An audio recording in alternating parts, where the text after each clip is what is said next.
அத்தியாயம் 46. தானாய் கனிந்து மடியில் வந்த கனியை தவறவிடக் கூடாது என்று எண்ணினானோ, இழுத்து அணைத்துக் கொண்டான். அவளை மட்டுமல்ல, அவளுடைய இதழ்களையும் சேர்த்துத்தான். இதற்கு முன்பும் எத்தனையோ முறை அவளை முத்தமிடும் ஆசை அவனுக்கு வந்திருக்கிறது. அப்போதெல்லாம் காதலை சொல்லாமல் அத்துமீறுவது மடத்தனம் என்று அந்த எண்ணத்திற்கு தடை போட்டு விடுவான். காதலை சொன்ன பிறகு முத்தமிடும் ஆசை வந்த போதெல்லாம் ஒருவேளை தன்னையும் அந்த ராஜாவை போல என்று எண்ணிக்கொள்வாளோ என்ற தயக்கம். ஆனால் அவள் மடியில் வந்து விழுந்த தருணம் இந்த எதுவுமே அவன் மூளைக்கு எட்டவில்லை. நினைத்ததை சாதித்துக் கொண்டிருந்தான். அவளும் தான். என்னவோ வெகு நாட்களுக்கு பிறகு மழை முகம் கண்ட பயிரை போல அவன் கொடுத்து கொண்டிருந்த முத்தத்தை கண்களை இறுக மூடி ரசித்து அனுபவித்துக் கொண்டிருந்தாள். மாதவி இன்னும் மயக்கத்திலேயே இருக்க முதலில் தெளிந்து விழித்தவன் முகிலன். அவளையும் தூக்கி கொண்டு எழுந்து விட்டான். குழந்தை போல இடுப்பை கட்டி கொண்டு அமர்ந்திருந்தவளை அப்படியே கொண்டு போய் வெளியே பால்கனி சேரில் அமர வைத்து தானும் அமர்ந்தான். அவனை பிரியவே மனமற்றது போல இன்னும் அவன் தோல் வளைவில் முகத்தை பதித்திருந்தாள் மாதவி. மாதவி, கீழே போகல? இப்போ ஓகேவா? அப்ப இன்னும் வேணுமா? என்று முனகியவள் பிறகு அவசரமாக என்று மறுத்தாள். சீக்கிரமா கல்யாணம் பண்ணிக்குவோமா? பதில் சொல்லாமல் இருந்தவளை நாடி தொட்டு நிமிர்த்தி தன் முகம் காண செய்தான் முகிலன். அந்த அதிகாலை வேளையிலும் லேசாய் சிவந்து வியர்வை முத்துக்களோடு காணப்பட்ட அந்த முகத்தை கண்டதும் அவனுக்குள் அடங்கி இருந்த ஆசை மறுபடியும் துளிர்க்க ஆரம்பித்தது. மாதவி தகதகவென இன்னும் தங்க நிறம் அல்ல. அவளுடையது ஒரு அழகான நிறம். மாநிறத்திற்கும் ஒருபடி மேலே என்று சொல்லலாம். ஆனால் அவளுடைய அங்க அவயங்கள் எல்லாம் ஏதோ சிலைக்கு செதுக்கியது போல சீராக அவ்வளவு அழகாக இருக்கும். முகிலனின் கண்கள் என்றுமே அவள் முகத்தை தாண்டி வேறெங்கும் சென்றதில்லை. ஆனால் இப்பொழுது உரிமையாக அனைத்தையும் ரசித்தான். பிறகு ஒரு பெருமூச்சும் விட்டு கொண்டான். இப்படி வருஷ கணக்கில் பார்த்து பார்த்தே ரசித்து கொண்டிருந்தால் ஆசை தீர்ந்து விடுமா? சாமி கும்பிட்டு அவள் நெற்றியில் பூசி இருந்த குங்குமம் விபூதியும் அவன் கன்னத்திலும் மார்பிலும் தோளிலும் அவன் கொடுத்த ஒரே ஒரு முத்தத்திலேயே களைத்து போய் ஓய்ந்து சரிந்து விட்டாள். இவள் எப்படி முதலிரவில் அவனுடைய அதிரடியை தாங்க போகிறாளோ? குறும்பாய் யோசித்தவன் அவளை ரசித்து கொண்டே கீழுதட்டை கடித்து கொண்டு தலைமுடியை கைகளால் கோதி விட்டு கொண்டான். அடிக்கடி இந்த மாதிரி ட்ரையல் பண்ணணும், அப்போதான் தெளிவா. இல்லாட்டி என் பாடுதான் திண்டாட்டமா போகும். மாதவி, நான் கேட்ட கேள்விக்கு நீ இன்னும் பதிலே சொல்லல. என்ன கேட்டீங்க? ஏதோ கிணற்றுக்குள் இருந்து பேசுவது போல வெளிவந்த அவள் குரலிலேயே முகிலன் புரிந்து கொண்டான். அவள் இன்னும் அவன் கொடுத்த அந்த முத்த மயக்கத்தில் இருந்து விடுபடவில்லை என்று. குறும்பு கூத்தாடும் கண்களோடு அரைகுறையாக விழிமூடி இருந்த அவள் முகத்தையே பார்த்து கொண்டிருந்தவன் சட்டென்று அவளை பிடித்து இழுத்து அழுத்தமாய் கன்னத்தில் நறுக்கென்று கடித்து வைக்க ஆ என்று அலறி விழித்தாள் மாதவி. ஆ, வலிக்குது, ஏன் கடிச்சீங்க? கன்னத்தை தடவி கொண்டு கேட்டாள் மாதவி. நீ ஒரு மாதிரி மயக்கத்துல இருந்தியா? தண்ணி தெளிச்சுதான் மயக்கத்தை போக்கணும். நான் கொஞ்சம் வித்தியாசமா கன்னத்தை கடிச்சு வச்சேன் என்று முகிலன் சொல்ல அவனை ஒரு மாதிரியாக பார்த்த மாதவி பிறகு கொஞ்சம் மெல்லிய குரலில், ஓஹோ அப்படியா, கல்யாணம் ஆகட்டும். மயக்கம் போடலைன்னா கூட உங்களை இதே மாதிரி நான் மாறி மாறி 2 கன்னத்திலையும் கடிச்சு வைக்கிறேன் என்று உல்லாசமான குரலில் சொல்ல அவளை உற்சாகமாக பார்த்தான் முகிலன். ஐயோடா, இந்த மாதிரி எல்லாம் இனிமையான தண்டனை கிடைக்கும்னா இப்பவே கல்யாணம் பண்ணிக்கலாமே. ஆனா பேபி, அதுக்காக கல்யாணம் வரைக்கும் வெயிட் பண்ணணுமா என்ன? இப்பவே நானும் ரெடியா தான் இருக்கேன். என்னோட 2 கண்ணமும் கூட உங்ககிட்ட கடி வாங்க ரெடியா தான் இருக்கு. இந்தா கடிச்சு வை என்றவன் அவள் முகத்தோடு தன் முகத்தை ஒட்டி வைத்து மாதவியின் உதடுகளில் தன் கன்னத்தை வைத்து தேய்க்க வெட்கப்பட்டாள் மாதவி. சி, நீங்க ரொம்ப மோசம். ஏதோ பேச்சுக்கு ஒரு வார்த்தை சொன்னா அதை உடனே பண்ணி காமிக்கணுமா? ரொம்ப தான் ஆசை உங்களுக்கு. என்ன விடுங்க, நான் கீழே போறேன். பிகு பண்ணி கொண்டு அவன் மடியில் இருந்து எழுந்திருக்க முயல விடாமல் இறுக்கி அணைத்து பிடித்து கொண்டான் முகிலன். எவ்வளவு நாள் கழிச்சு சிக்கி இருக்க, அவ்வளவு சீக்கிரம் விட்டுடுவேனா? மெல்லிய குரலில் அவன் சொல்ல, என்ன சொன்னீங்க என்று திரும்ப கேட்டாள் மாதவி. உளறிவிட்டோம் என்பதை உணர்ந்து, இல்ல இல்ல ஒண்ணும் இல்ல, சும்மா. கீழே யசோதாமா எல்லா வேலையும் பார்த்துப்பாங்க, நீ சும்மா தானே இருக்க, வந்து என்ன குளிப்பாட்டி விடு என்று அவன் சொல்ல, அதெல்லாம் முடியாது, எல்லாம் கல்யாணத்துக்கு அப்புறம்தான், என்ன விடுங்க, நான் போறேன், விட்டா நீங்க ரொம்ப பண்ணுவீங்க என்று சொன்னவள் அவன் மடியில் இருந்து பிடிவாதமாக எழுந்தாள். மடியில் இருந்து எழுந்து அவள் வாயில் செல்லும் வரை பார்த்து கொண்டே இருந்தவன் அதன் பின்னர் அவசரமாக எழுந்து ஓடிச் சென்று அவளை பின்னிருந்து வேகமாக அணைத்து கொண்டான். பிறகு என்ன, சில நிமிட அணைப்பும் பல நிமிடமாக நீண்ட முத்தத்திற்கும் பிறகு அவளை விடுவித்தான் முகிலன். அவனை திரும்பி பார்க்காமலேயே கீழே ஓடி போய்விட்டாள் மாதவி. அதன் பிறகும் காலை உணவு சாப்பிடுகையில் கூட யசோதா பக்கத்திலேயே வரவில்லை. அனைத்தையும் டேபிளில் எடுத்து வைத்துவிட்டு உள்ளே போய்விட்டார். அது அவனுக்கு வசதியாக போய்விட மாதவியை சீண்டிக் கொண்டேதான் சாப்பிட்டான். சாப்பிட்டு விட்டு ஒரு வழியாக கிளம்பி அவன் வெளியே போய்விட அந்த இனிமையான நினைவுகளை அசை போட்டுக் கொண்டே தோட்டத்தில் உலவிக் கொண்டிருந்தாள் மாதவி. அப்போது அவளுடைய போன் ஒலித்தது. வாசலில் நிற்கும் செக்யூரிட்டி சங்கர் பேசினான். மேடம், உங்களை பார்க்க யாரோ உங்க சொந்தக்காரர் வந்திருக்காங்க. இங்கதான் உட்கார வச்சிருக்கேன், நீங்க ஓகே சொன்னா உள்ள அனுப்புறேன். சங்கர் சொல்ல புருவங்கள் முடிச்சிட்டன மாதவிக்கு. அவள் இங்கே இருக்கும் விஷயம் அவள் குடும்பத்தை தவிர வேறு யாருக்குமே தெரியாது. பின்னே அவளை யார் தேடி வந்திருக்க கூடும்? அண்ணனாக இருந்தால் அண்ணன் என்று சொல்லி இருப்பானே என்று யோசித்தவள், பேரு என்னன்னு கேட்டீங்களா சங்கர் என்று கேட்க, ராஜான்னு சொன்னார் மேடம் என்று சங்கர் சொல்ல அதிர்ச்சியில் உறைந்து போனாள் மாதவி. அத்தியாயம் 47. ராஜாவை நிச்சயமாக முகிலன் வீட்டில் மாதவி எதிர்பார்க்கவில்லை. அதனால் அவளுக்கு பேர் அதிர்ச்சிதான். ஆனால் வந்தவன் செக்யூரிட்டியிடம் அவளுடைய உறவினன் என்று சொல்லி இருக்கிறானே, அதனால் பார்க்க முடியாது என்று அவனை திருப்பி அனுப்ப முடியாதல்லவா? அதனால் உள்ளே வர சொன்னாள். அவளுடைய நல்ல நேரம். சற்று நேரத்திற்கு முன்புதான் யசோதா வீட்டுக்கு தேவையான காய்கறிகளை வாங்குவதற்காக வெளியே சென்றிருந்தார். அவளையும் உடன் வருமாறு அழைத்தார். இப்படி ஒரு இடர் வரும் என்று தெரிந்திருந்தால் அவளும் கிளம்பி போயிருப்பாள். ஆனால் என்ன செய்வது? சில பிரச்சனைகளை நேரடியாக சந்தித்துதான் தீர வேண்டும் என்பது விதி போல. அதை மாற்ற யாரால் இயலும்? அவனோடு வெளியில் நின்று பேசுவதை விட வீட்டிற்குள் வைத்து பேசுவது பாதுகாப்பாக இருக்கும் என்று வீட்டிற்குள் அவனை வர சொல்லிவிட்டு அவனுக்கு முன்பாக வீட்டிற்குள் சென்றாள் மாதவி. அவள் சென்ற சிறிது நேரத்தில் வீட்டிற்கு வந்தான் ராஜா. வரும்போது கண்களால் வீடு முழுவதும் நோட்டமிட்டு கொண்டே வந்தான். அவள் முன்னே வந்து நின்றவன் மெச்சுதலாக அவளை ஒரு பார்வை பார்த்துவிட்டு, பரவாயில்ல மாதவி, பிடிச்சாலும் பிடிச்ச பெரிய புளியங்கொம்பாதான் பிடிச்சிருக்க என்று சொல்ல, அவனுடைய அந்த பேச்சை மாதவிக்கு பெரிய அருவருப்பை தந்தது. கடுப்பாக இருந்தது. ஆனால் எதையும் முகத்தில் வெளிக்காட்டிக் கொள்ளாமல் மறைத்து கொண்டு, இங்க பாரு, உங்ககிட்ட நின்று டைம் பாஸ் பண்ணிட்டு இருக்க எனக்கு நேரம் இல்ல, நிறைய வேலை இருக்குது. என்ன விஷயம்? வந்த விஷயத்த சொல்லிட்டு உடனே கிளம்பு என்றாள் கட்டன் ரைட்டாக.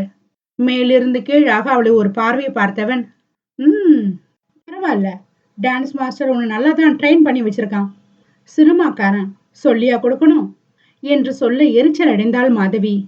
அனாவசியமா எந்த பேச்சும் தேவையில்லை, வந்த விஷயத்த சொல்லு.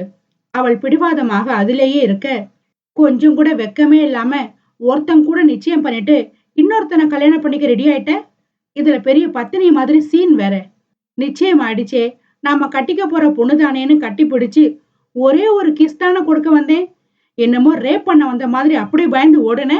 இப்ப இவ மட்டும் என்ன உன்னை சும்மாவா விட்டு வச்சிருப்பான் என்று சொல்ல, ஏதோ சொல்வதற்காக வாய் திறக்க போன மாதவியை கையை உயர்த்தி பேச விடாமல் செய்தான் ராஜா. நீ சொல்றதையெல்லாம் நம்புறதுக்கு நான் ஒண்ணு விரல் சூப்பர பாப்பா கிடையாது. அந்த டான்ஸ் மாஸ்டர் இன்னும் உன்னை கண்ணி பொண்ணாவே விட்டு வச்சிருக்கானா? அத நீ சொல்லணும், நான் நம்பணுமா? ஒருவேளை உங்க 2 பேரையும் ஜோடியா நான் பாக்கலன்னா நீ சொல்றதை வேணா நான் நம்பி இருப்பேன். ஆனா அந்த டைரக்டர் கல்யாணத்துல என்னமோ கோழி அழகாக்குற மாதிரி அவன் உன்னை சுத்தி சுத்தி வந்தான். எங்க இருந்தாலும் உன்னைய பாத்துட்டு இருந்தான். அவனா இன்னும் கணேசனோட பொண்ணா உன்னை விட்டு வச்சிருப்பான் என்றவன், எனக்கு அதெல்லாம் தேவையில்லை. நீ எவன் கூட வேணாலும் குத்தடிச்சிட்டு எப்படி வேணாலும் இரு. ஆனா உன்னாலதான் என் வாழ்க்கை பாழா போச்சு. சொத்து பத்தெல்லாம் நிறைய கிடைக்குங்கிற கனவோட இருந்தேன். கல்யாணத்தை நிப்பாட்டி அதுல மண்ணள்ளி போட்டுட்டீங்க நீயும் உங்க அப்பனும். அதுக்கு என்று அவன் இழக்க, அதுக்கு அதுக்கு நாங்க என்ன பண்ணணும்? கல்யாணத்தை நிறுத்திட்டீங்க, கல்யாணத்தை நிறுத்திட்டீங்கன்னு சொல்றியே. நீ நல்லவனா இருந்தா கல்யாணத்தை ஏன் நாங்க நிறுத்த போறோம்? கல்யாணத்துக்கு முன்னாடியே அத்துமீற நினைச்சது ஓன் தப்பு. அதோட உன்ன மாதிரி ஒரு பொறுக்கிய கல்யாணம் பண்ணிக்க எனக்கு என்ன பைத்தியமா பிடிச்சிருக்கு? இல்ல எங்க அப்பாவுக்கு பைத்தியம் பிடிச்சிருக்கா? அதோட இவ்ளோ பேசுறியே, நீ என்ன ரொம்ப நல்லவனா? முகிலனை பற்றி எல்லாம் பேசுறதுக்கு உனக்கு எந்த அருகதையும் கிடையாது. முதல்ல வீட்டை விட்டு வெளியே போ, இல்லனா செக்யூரிட்டியை கூப்பிடுவேன். கூப்பிடு கூப்பிடு, அவன் வந்தா நல்லதுதான். தனக்கு வரப்போற முதலாளி அம்மாவோட லட்சணத்தை அவனும் தெரிஞ்சுக்க வேண்டாமா என்று சொல்ல முதன் முறையாக அவனுடைய பேச்சில் திக் என்றானது மாதவிக்கு. ஆனாலும் தைரியத்தை இழக்காமல், என்னோட லட்சணத்துக்கு என்ன குறைன்னு கேட்டேன். எந்த லட்சணத்தை அவன் தெரிஞ்சுக்கணும்? நான் என்ன தப்பு பண்ணேன் சொல்லு பார்க்கலாம் என்றாள் தைரியமாக. நீ ஒரு தப்பும் பண்ணல. அது எனக்கும் உனக்கும் மட்டும்தானே தெரியும், மத்தவங்களுக்கு தெரியுமா? அப்படி தெரிஞ்சிருந்தா நிச்சயம் பண்ண வந்த அத்தனை பேரும் கடைசி நேரத்துல உன்னை விட்டுட்டு ஓடி இருப்பானுங்களா? இங்க பாரு, நானும் பேசி நேரத்தை வேஸ்ட் பண்ண விரும்பல. எனக்கு 50 லட்சம் ரூபாய் பணம் வேணும், அதை நீ தரணும் என்றான் மிகவும் அசால்ட்டாக. அதிர்ச்சி அடைந்து விட்டாள் மாதவி. என்னது, 50 லட்சமா? ஃபர்ஸ்ட் ஆஃப் ஆல் உனக்கு நான் ஏன் பணம் கொடுக்கணும்? அதுவும் 50 லட்சம் தரணுமா? ஒரு ரூபா கூட தரமாட்டேன். முதல்ல வெளியில போடா. என்ன, இவ்ளோ ஈஸியா தரமாட்டேன்னு வெளியில போன்னு சொல்ற என்றவன் பாக்கெட்டுக்குள் கையை விட்டு ஒரு பிரவுன் கலர் கவரை எடுத்து அதில் இருந்த போட்டோக்களை எடுத்து அவளிடம் காட்ட, அதை வாங்கி பார்த்தவளுக்கு உடம்பின் ரத்த ஓட்டமே உறைந்த மாதிரியான உணர்வு. அது ஒரு மாதிரியான படம். அவளும் ராஜாவும் நெருக்கமாக இருப்பது போன்ற கட்டிலறை காட்சிகள். இதெல்லாம் எப்படி என்று அதிர்ச்சியாக அவள் அவனை பார்க்க அலட்சியமாக சிரித்தான் அவன். இதுக்கும் மேல ரெடி பண்ண கூட இப்பெல்லாம் நிறைய ஆப் வந்திருக்கு, அது உனக்கு தெரியுமா? இப்பெல்லாம் போட்டோ மட்டும் இல்ல, உன்னையும் என்னையும் ஜோடியா வச்சு வீடியோ கூட ரெடி பண்ணலாம்.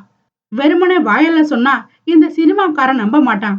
அதனாலதான் இந்த மாதிரியான படத்தை எல்லாம் ரெடி பண்ணி கொண்டு வந்திருக்கேன். அப்படியும் இந்த படத்தை அவன் நம்பாட்டி கூட, டான்ஸ் மாஸ்டர் முகிலன் கல்யாணம் பண்ணிக்க போற பொண்ணோட லட்சணம் இதான்னு இந்த படத்தை எல்லாம் நெட்ல போட்டு விட்டுடுவேன்.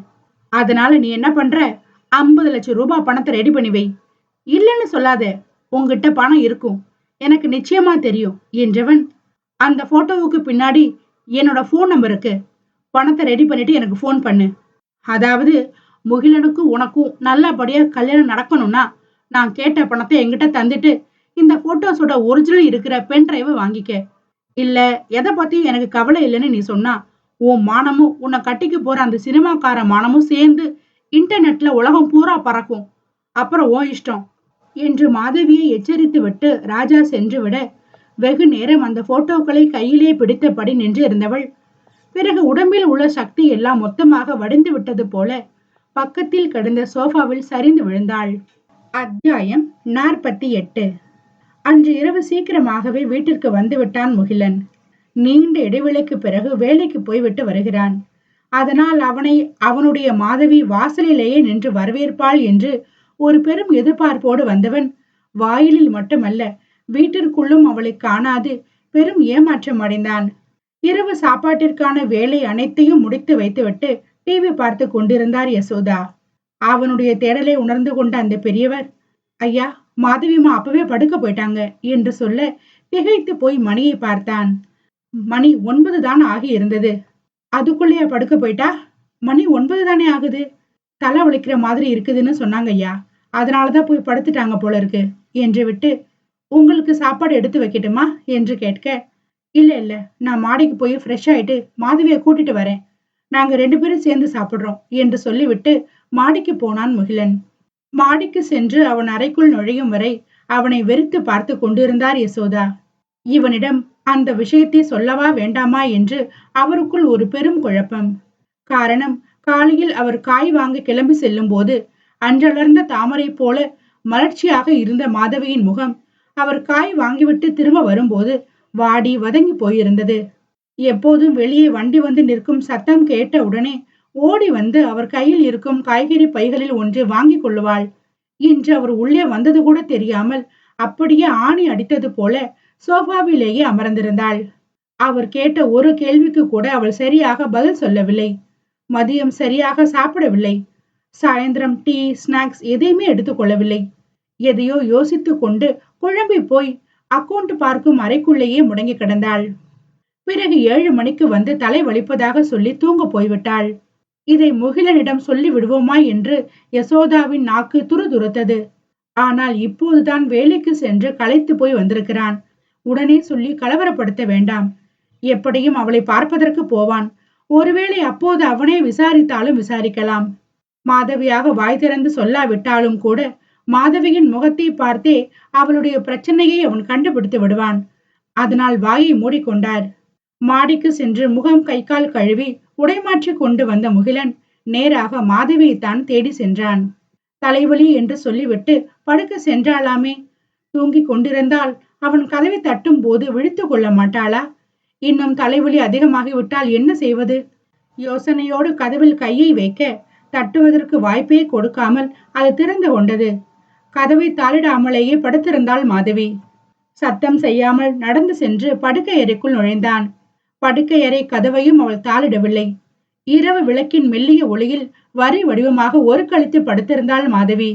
நன்றாக அசந்து தூங்கிக் கொண்டிருந்தாலும் கூட மெதுவாய் எழுப்பி ஏதாவது லைட்டாக சாப்பிட வைத்துவிட வேண்டும் என்று நினைத்து கொண்டே கட்டிலின் அருகே போய் நின்று குனிந்து மிக மென்மையாக மாதவி என்று அழைத்தான்.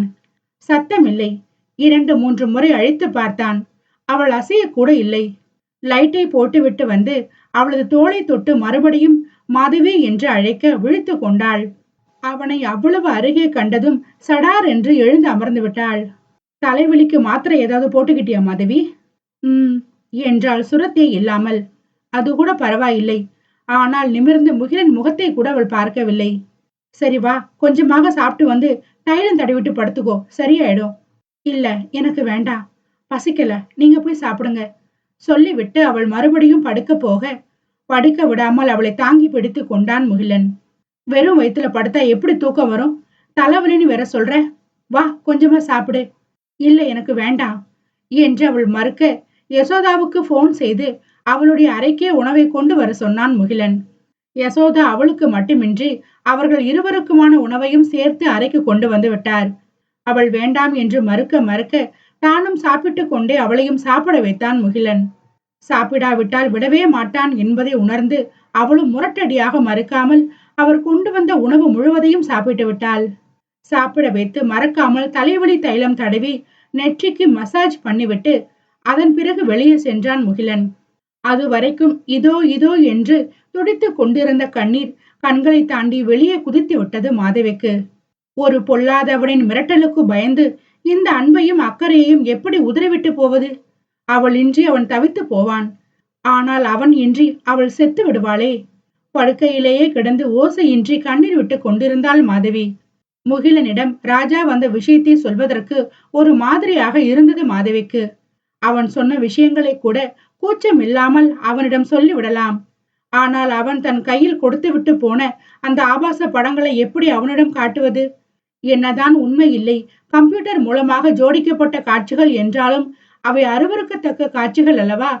தன்னுடைய வருங்கால மனைவியாக போகிறவளை அப்படியான கோலத்தில் கண்டால் அவனுடைய மனம் என்ன பாடுபடும்? நிச்சயமாக முகிலன் ராஜா சொல்லும் எந்த வார்த்தையையும் நம்பவும் மாட்டான். அந்த படங்களை பெரிதாக எடுத்துக்கொள்ளவும் மாட்டான். ஆனால் அதையெல்லாம் பெரிதாக எண்ணாமல் இவர்களுடைய கல்யாணத்தை பற்றிய செய்தி வெளியே வந்தால் நிச்சயமாக அந்த பொல்லாதவன் இந்த படங்களை சமூக வலைத்தளங்களில் வெளியிட்டு விடுவான். அப்புறம் இருவரது மானமும் சேர்ந்தாற் போல சந்தி சிரிக்கும். மாதவியை அவளுடைய உறவினர்களுக்கும் அக்கம் பக்கத்தினருக்கும் மட்டுமே அவள் யார், இன்னாருடைய மகள் என்று தெரியும். ஆனால் முகிலன் அப்படிப்பட்டவன் அல்ல. நாடறிந்த ஒரு நடன கலைஞன், செலிபிரிட்டி. அவளால் அவனுடைய மானம் பறிபோவதை எப்படி அவளால் அனுமதிக்க முடியும்? விடிய விடிய தூங்காமல் கிடந்து யோசித்துக் கொண்டிருந்த மாதவி திடமான ஒரு முடிவை எடுத்த பிறகு கண்ணயர்ந்தாள்.